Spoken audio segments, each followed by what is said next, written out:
ఈరోజు నేను ఆఫీస్‌లో కార్యాలయంలోకి చిక్కడపల్లి గ్రామస్తులు వచ్చి ఇక్కడ చిక్కడపల్లి చెరువులో వేరోళ్ళు మట్టి తోడుతున్న పర్మిషన్ ఇచ్చిండ్రని అడిగిండ్రు.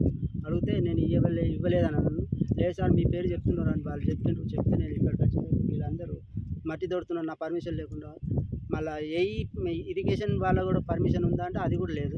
ఏది లేకుండా జేసీబీ పెట్టి 5 ట్రాక్టర్లు నింపి లోడ్ చేసినవి మేము కస్టడీలోకి తీసుకున్నాం.